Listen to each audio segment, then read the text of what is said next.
Okay, so I think we're going to just get started because I know we may get some late stragglers, but we've only got a little bit of time together, and I want to make sure we maximize our time. So I am the oldest of 4 girls, so anytime you give me an opportunity to help mentor young women, I will jump at the chance because I think as a female, it is so important to grow your tribe and to bring others up with you. So my name is Stephanie Davis. I'm the Chief Ethics and Compliance Officer for Volkswagen Group of America.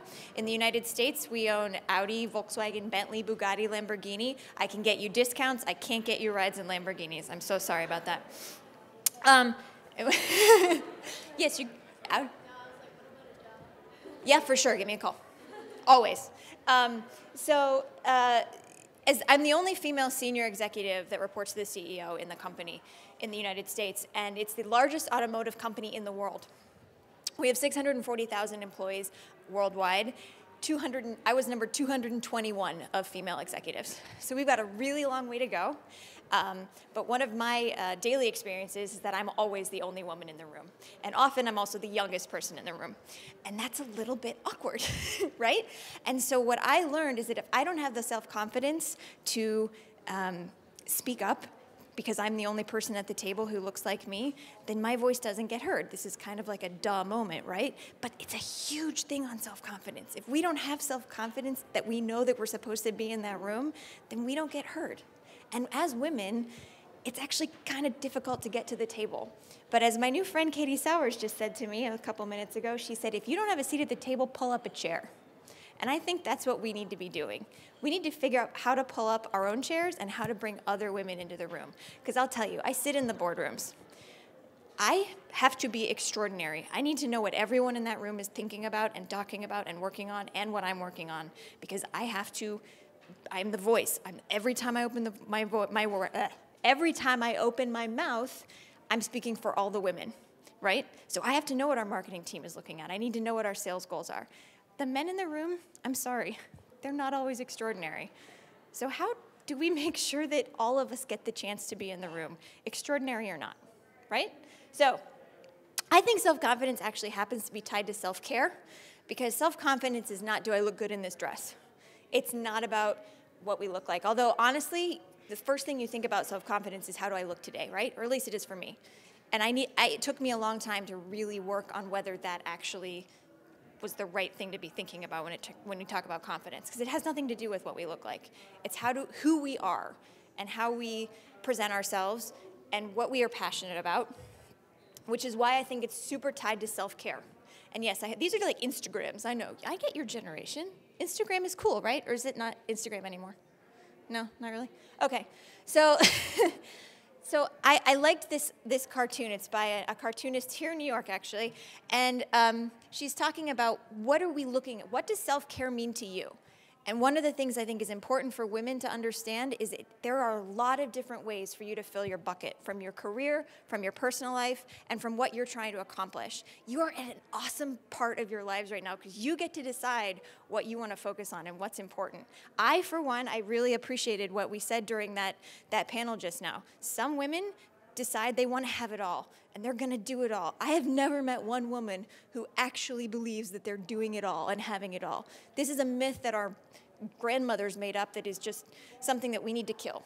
The myth of having it all, it's not a real thing. But what is important to you? What fills your bucket? Excuse me. I'm so excited to be here. I'm talking too fast. So what is really important to you? And that's why I think it's connected to self-care. I don't love a PowerPoint, but I thought this was really important. And of course, it's a wheel, so, automotive company. These are, the 6 pieces of a life. And for some of us, maybe psychological isn't important. Well, it's probably that's not a good one to pick out. But maybe spiritual isn't important. Maybe our career bucket is not as important as our spiritual bucket, right? But we can make those percentages ourselves. And so I put together this little handout. If you want to take it home, if you want to work on it, what matters to you? What's going to give you that self-confidence to really bring who you are to the table in your careers so that no matter what you want to accomplish in your lives and in your careers, you're bringing your full self to work and you're bringing your full self to your whole life so that you don't have to hide who you are and that we can hear your voice because your voice matters, and what you want to accomplish, you can. You just have to decide.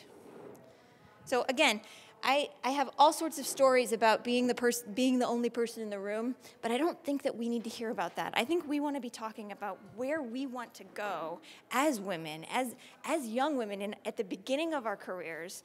Where are we trying to go? So what does confidence mean to you guys? Anyone? Is it like Beyonce looking great in an Instagram? Absolutely. Being comfortable with yourself, accepting who you are, right? When I get excited, I speak really fast, and I get in trouble all the time with my German counterparts because they don't speak English as well as I do, of course, because they speak German way better than I do. So if I get excited and I talk really fast, I've gotten yelled at in board meetings in front of like senior people in the company because I just get excited and I talk too fast. And that's kind of who I am. It's probably not going to end. And I just apologize and I move on. But bringing your whole self to work is this idea of you don't want to have to hide because it causes stress if you have to be a different person when you go to work. So for example, I've always been called bossy. Who was ever called bossy when they were a kid? Does anyone now think that actually turns into leader? Yes. And so I'm taking back the word bossy. And you know the other word I'm taking back is bitch. I do not care if you think I'm a bitch, but you're going to respect me. You're going to know that I know what I'm talking about. You're going to know that I'm meant to be in the room. But if you think I'm a bitch, that's fine. If you don't like me, that's okay. I probably don't like you either. But let's say this is okay. Let's respect each other. Let's work on our goals together. But I'm not going to be anybody but who I am. And at our company, we have this woman who really believes that the only way to succeed is by just kicking the crap out of people all the time, right? And you'll meet a lot of people like that, men and women. And it's not really my style. And I got a great compliment from her one day, accidentally. She says to a friend of mine, you know, Stephanie and I we go after things completely differently, but we get to the same end goal. I said, yeah. So just because I don't need to be like you doesn't mean I can't succeed. And just because I don't have children doesn't mean I completely respect your choice to have children and your choice to be a working mother or to be a stay-at-home mother or to be a stay-at-home dad. I mean, I can go down the list. But why does confidence matter there? Because if I can't be who I am in my career, then I'm in this little tiny box, right? So how do you get confidence? Where are we getting our confidence from?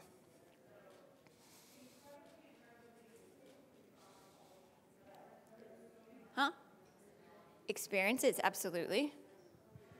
Yeah. Yes. Family's a big one, at least for me. Anyone else? Yeah. Yes, your support systems, absolutely. So that's part of the self-care wheel too, right? I mean, and that's kind of emotional, it's personal, it's spiritual, it's psychological. You know, I would be the first to admit that my professional, right now, in my career, I don't know if you've read about Volkswagen's been going through some problems. It's kind of a difficult time to be the chief compliance officer. $30 billion later, I think they've finally gotten it right. But so my professional bucket, that's a pretty big piece of the pie right now, right? But I do a lot of work to at least maintain some semblance of balance. Because I don't think it's about having it all. It's about making what you want work for you. And again, I think that all comes down, I think self-care and self-confidence are actually pretty similar.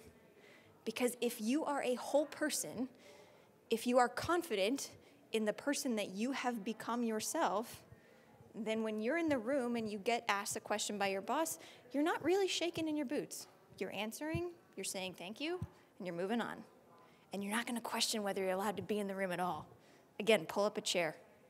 I love this. I'm putting it on a piece of paper or something, or, T-shirt.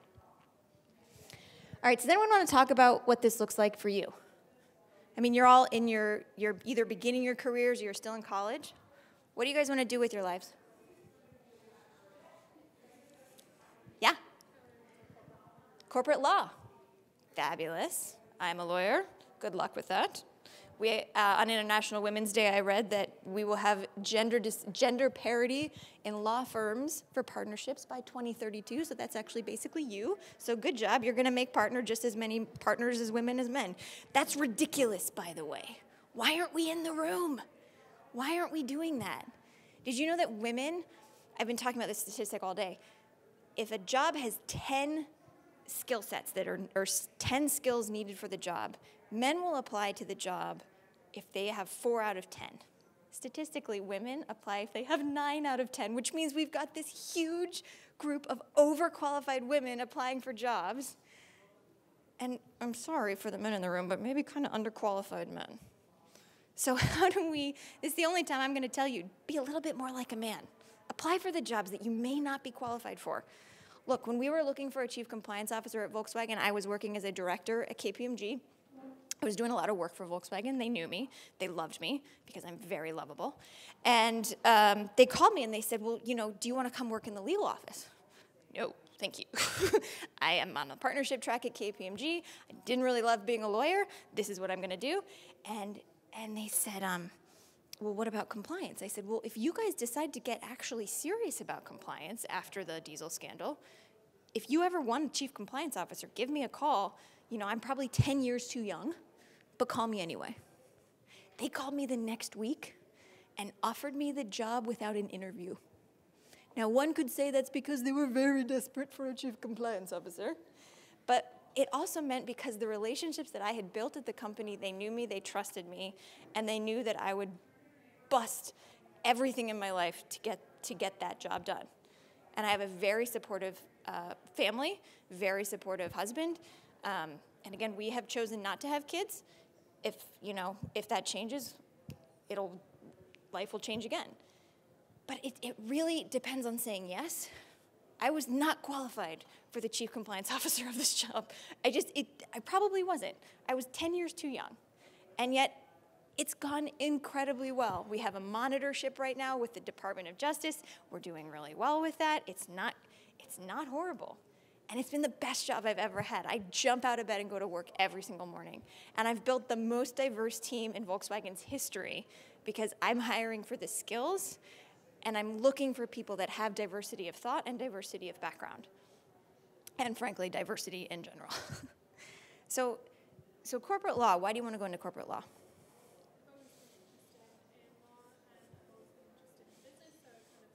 Yeah? Great combination. And you love working, I'm sure, because that's a lot of work.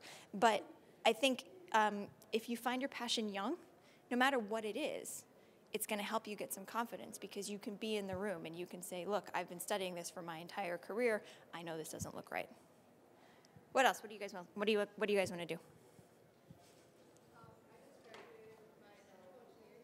Really? Very cool. Send me your resume. We may need some electrical engineers. And that's the other thing I would tell you. Talk to everyone. Ask for help. Ask for mentors. Ask for jobs. Seriously, because you never know who can help you, and you never know who's been in your chair before and who says, I can help you get there. I think that's incredibly important. And I agree, it's not networking. It's making relationships and really building a connection with someone. What else?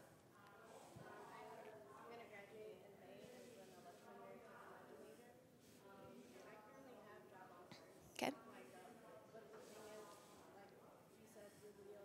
Mm-hmm. Yeah. Yeah.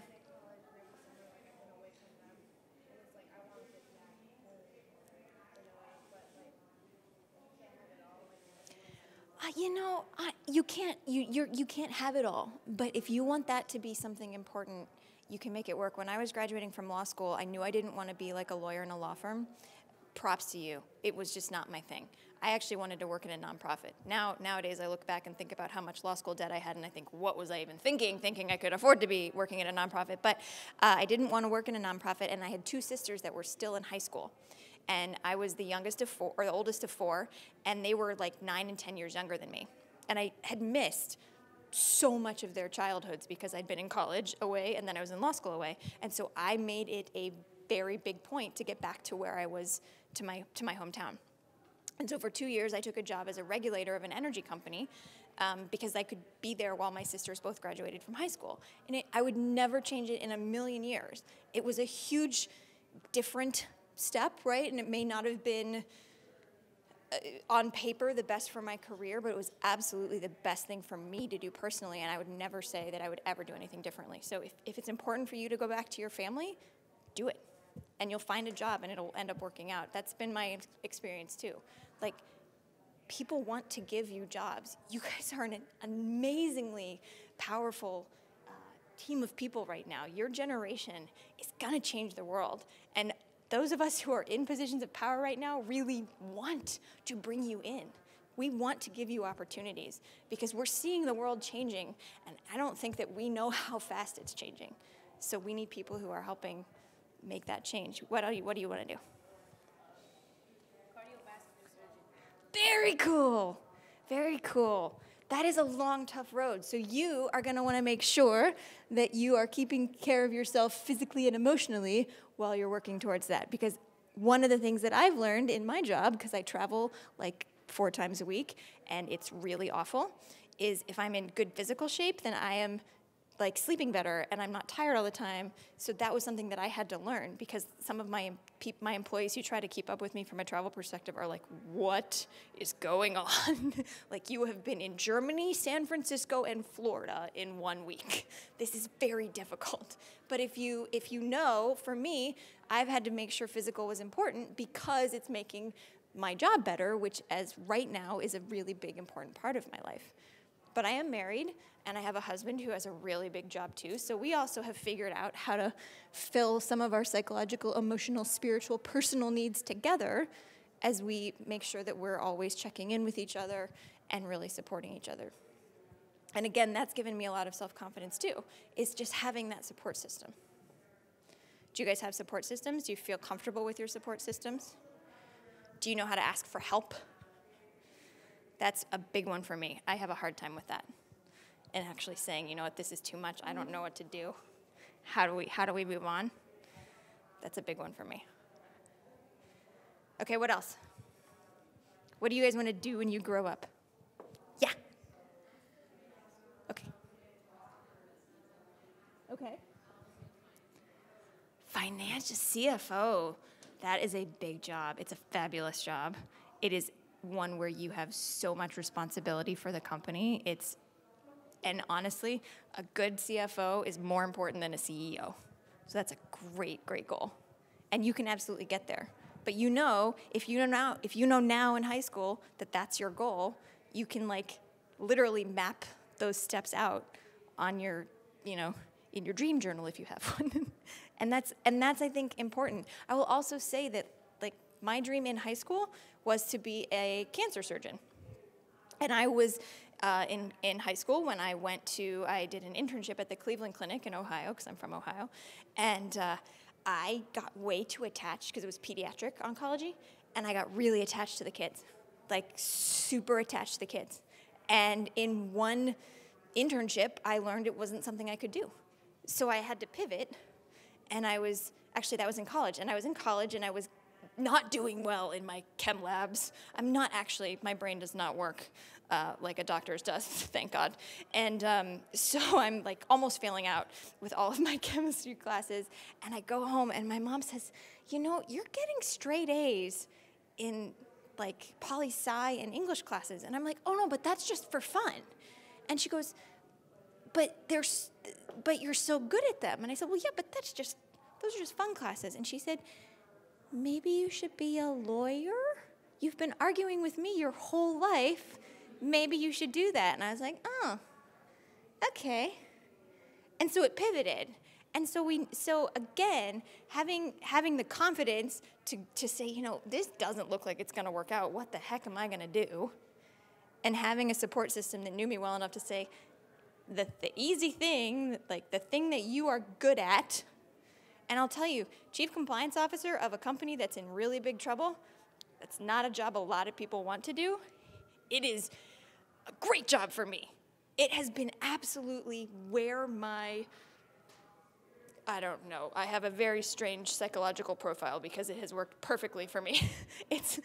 And that's the other thing. If you know you want to be a surgeon, you want to make sure that that's how your brain works and that's how you're ready to do it. If you want to be a CFO, you know there's steps to take. And again, all of those are going to take confidence because you're a woman. All of these careers, unfortunately right now, there's not as many, it's not equal yet. I think your generation is getting it right, though. I think you guys are changing the world for that. I am so excited to see what this generation comes up with because, frankly, the other ones, we've kind of ruined it a little for you. But you can get it back. We can get it back. Okay, what else? Ooh, public relations, very cool. And so do you know what you have to do to become someone who works for public relations? Mm. Yeah? So I think that's it. If you know there's a lot, I think that's also really important. You know there's a lot of different avenues to get to maybe where you want to end up. And I'll tell you, I never thought you would have ever seen me at KPMG, which is a consulting firm. Blech, boring. Blech. But I loved it. I loved working there. And I never thought you would see me working for a car company. I love cars. I think they're super cool. Did I ever think I would get the opportunity to work at one? No. The largest one in the world? Nope. This is super exciting. And it's because I said yes, and I had the confidence to say, look, I may not be on paper as qualified as the man who's got 25 more years of experience than I do. But here are the specific qualifications that I have that he may not, that have led to my success. And again, it's having the confidence to know that you are allowed to be in the room, that you can take up space. So one thing I think with women, it's hard.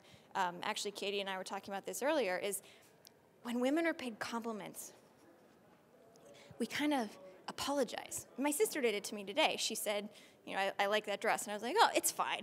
I could have just said, thanks. You know, and if you give a man a compliment, they're like, yeah, I deserve to be told that. I am pretty amazing. You know, I'm someone who needs a lot of compliments, just something I know about myself. You need to tell me how wonderful I am all the time. It must be very exhausting to be married to me. But I'm not married to someone who does that, like, easily. So I work really hard to say, honey, I'm so proud of you. You're so wonderful. My husband doesn't need to be told that. But because I do it so often, he has figured out that what I'm really doing is saying, yes, I do think you are that important. I think you're that wonderful, but also tell me. Tell me how good I am. Because we need to be told that as women. We need to take up space. We are constantly told that there's better looking women, there's thinner women, there's, you know, the Instagram is killing us. But we can take up space. We are here. We're not going anywhere. We're half of the population. Come on. We should not be the minority in any room. Being a woman is awesome. But we have to start claiming that space for ourselves back. And learning how to take a compliment is a big part of it, but complimenting ourselves is the other. You know, I don't know if you guys have ever experimented with this, but the negative self-talk, I don't know if it's a woman thing or a human thing. I've never really done the research. But I have done experiments with myself where if I consciously for a full day only saying positive things to myself. So in the morning, it's, oh, great hair day, you know? Or, I love the way you handled that meeting today. Stephanie, that was really great of you. And again, this is corny, and it's weird, and it's awkward. But you try to break this cycle of negative self-talk, you stand taller. I swear to God, it's very funny. Okay, so everybody stand up. I want to do a little bit of an exercise with us on power posing. So you're all going to be interviewing soon for jobs, for college, for all sorts of cool things. And one of the things that we like to do, that I like to do, is, okay, everybody put your hands behind your back and really try to open yourself up and consciously bring your shoulders back. Stand wide with your legs. Take up space. You deserve to be here. You deserve to be in the room. You deserve to have the conversation you're about to have. Your voice matters. And it's an exercise that I found myself doing when I'm really nervous, like before this, right? Public speaking is hard. It's scary. I don't know any of you people. But if we hold ourselves in a way that I am here, I am solid, I think it helps. It helps with our self-confidence. It helps with our absolutely next move. And it helps us remember that we can take up space. We deserve to be here.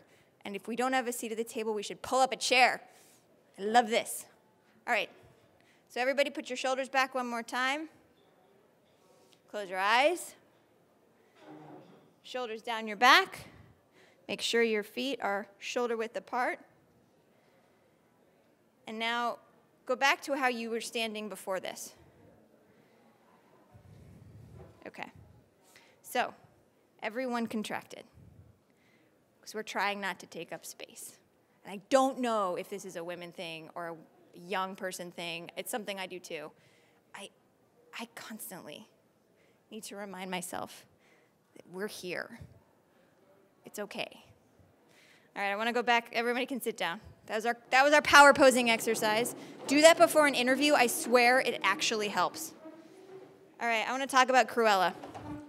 So I saw this on something a while ago, and honestly, it actually really spoke to me and a bunch of my friends that I sent it around to on text message, because there is a pressure that we as women put on ourselves to excel in every part of our lives. And I want to hear from you about what you feel when you see this. Yeah? I kind of experienced this. I was interning over the summer, and I'm going to give you my microphone. me and my friends were all in different points in our lives, and while I was working a 9 to 5, my friends were on summer vacation, so, and then a lot of it, they didn't understand really that I was tired at 5, and I didn't really feel because I'd have to wake up all over again, wake up at 8 a.m. again, so I guess just accepting that's really what helped me, and just realizing that everyone's at a different point in their lives, and that you can't expect to have a perfect social life all the time. Yeah. I get you on that one. Anybody else? What do you feel like when you look at this? Because I'll tell you, I'm 35. I feel this because I don't have kids a lot.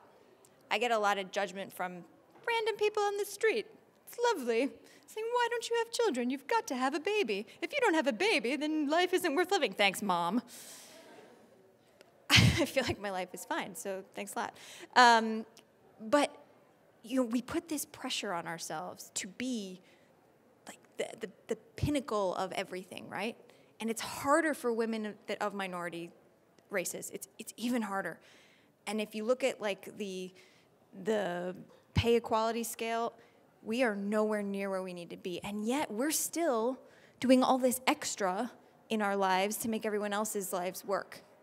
Right? My husband has a big job, I have a big job, we don't have kids, and yet I take on all of the household family running stuff. And yes, I just pay other people to do a lot of things for us, because I'm blessed that we can do that, and that's what we choose to spend our money on.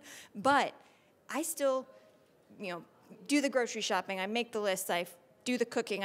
My husband doesn't do any of that. My job is 60% harder because I do all of this, and I've taken it all on myself. My husband never asked me to do that, and if I didn't do it, he would figure out how to feed himself, and he would figure out how to do a dish, right? But it was an automatic. 8 years into marriage, and I'm now finally saying, you know what? I can't do this.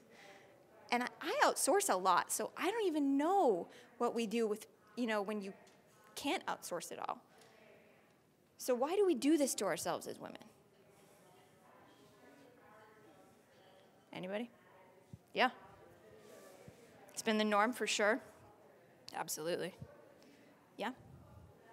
Yeah, you did. I want to hear the class talk about it. So it was called Family Work Balance. It was pretty interesting. Yeah, it was it was interesting. And it's exactly what she said, that our norm, my parents, my mom took off of work to raise me, but my dad continued working. And so just like it's just fallen upon like women to do these things, and like men haven't really stepped up yet. They actually said in this like overall that it's like men want more 50-50. Yeah. I don't know that that's like what they're seeing yet, but yeah, I think that, like, emotionally they don't have a problem with it being in a situation. yeah, My husband does not know how to do the laundry, so why would he do it? yeah. Did something. Yeah. I just wanted to say it's just expectations. And, like, everyone just expects the woman to do everything. No one thinks, like, oh, the guy will do it. So, like, coming from, like, an Arab culture, the woman cooks, the woman cleans, takes care of the kids. But I'm actually engaged. And my fiance was like, I'll cook. Or, if you want to work, I can stay home. And my dad looked at him like, are you okay? Like, are you normal? So I think with education and with, being in our generation, it's changing, so it's cool.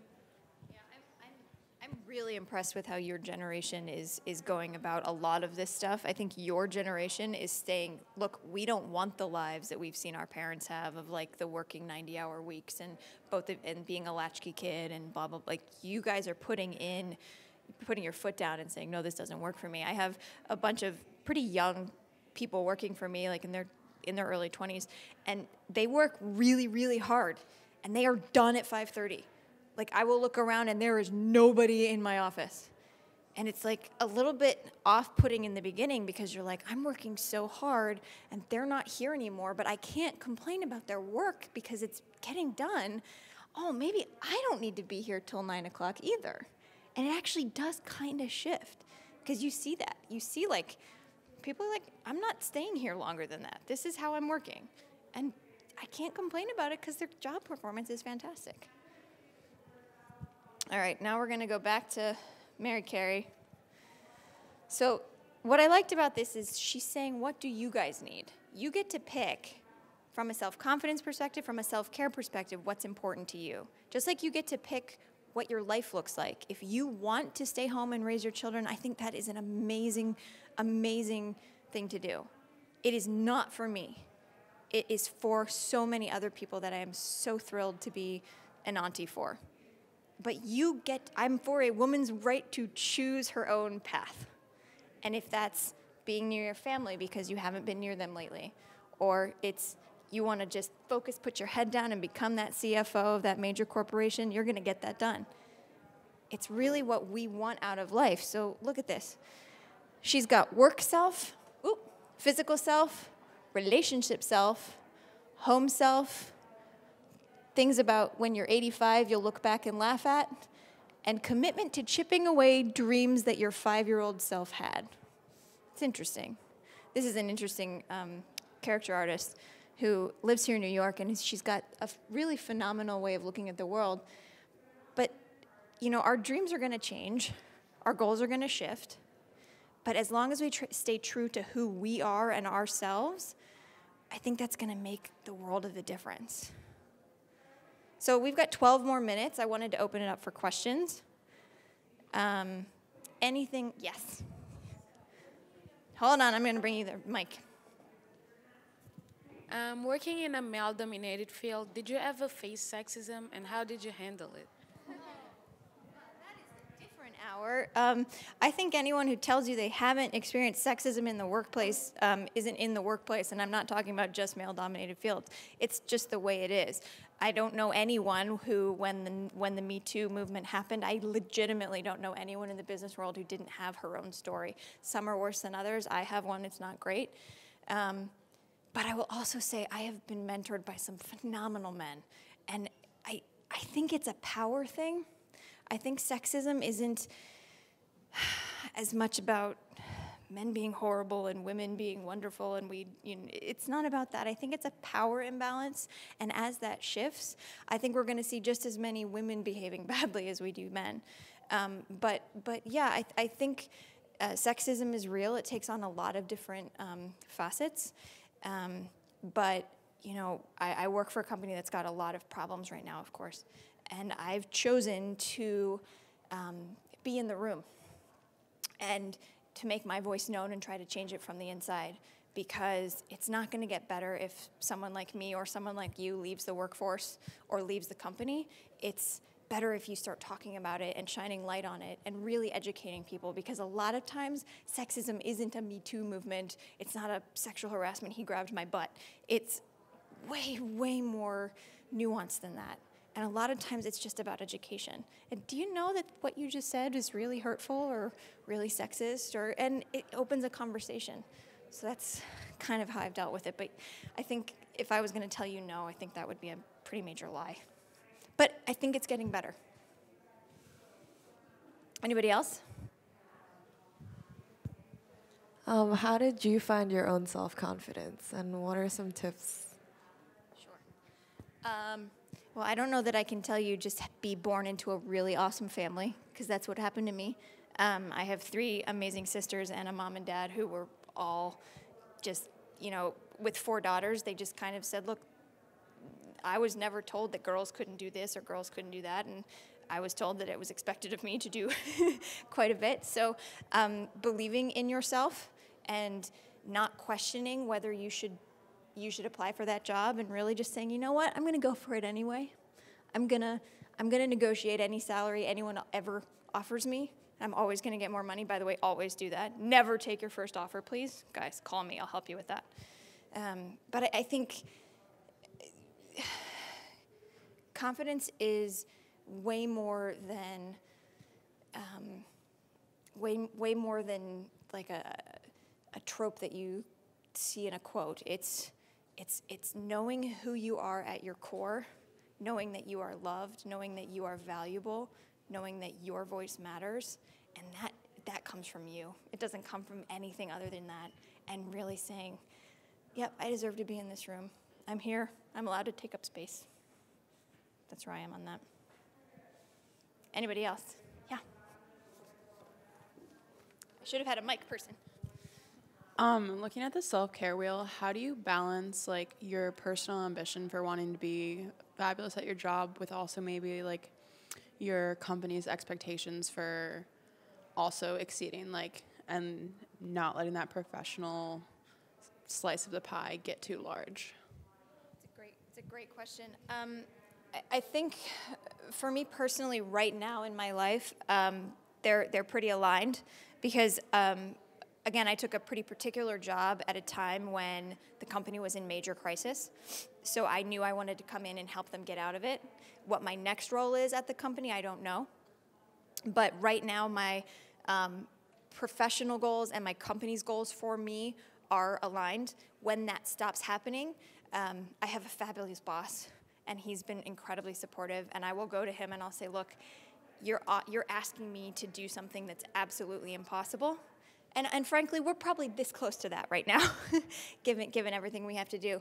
But the minute that starts happening, I would always tell anyone to have a conversation with their boss or their mentor. If they have a boss that they can't have that conversation with, talk to a mentor, talk to someone who's been in the company longer than you, and really be clear about, okay, this is what I want for my life and what I want for my professional life.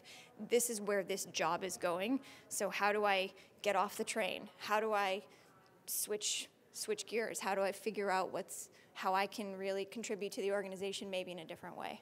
So I think having those open, clear communications and open and honest conversations, I think is really, really important. And again, knowing exactly, my self-care wheel has changed, and so will yours, right? If I had kids, my whole wheel would change. If I had a sick mother, my whole wheel would change. So I think balancing this and looking at it on a annual basis, biannual basis, whatever works for you, but saying, okay, what is really important to me right now? Spiritual isn't a huge piece of my life right now. I think it probably will be later. Anybody else? We've got time for a couple more. Sorry, I'm in heels. I have a question in terms of confidence. The balance between, as a young person in the workplace, and from an executive standpoint, I guess would be good for you, the balance between coming off too confident and you know what I mean? Like, you want to be confident in your workplace, but you don't want to be presumptuous as a younger person, as a junior associate. So maybe speak to that. Yeah, well, first of all, I'd tell you that I'd rather you have more self-confidence than not enough. So if you're going to err on the side of more. And I'm not sure that this is a conversation that any man has with any other man. You know, but there is that, especially as a young person in the workforce, it's your first job, and if you come in there swinging around thinking you know everything, I think the humility is a really big part of that. So I think self-confidence and humility live together. So you can have really high self-confidence that you're supposed to be there and you're asking the right questions, but also be humble enough to understand that there are people in the room who have had 30 more years of experience than you, and asking questions and really openly, honestly trying to understand more about the business, I think is really helpful, because I think we confuse self-confidence with cocky, and I think you can have really, really large self-confidence and you don't have to be cocky about it. Humility is going to be really important in that area. Anybody else? One more. Yeah.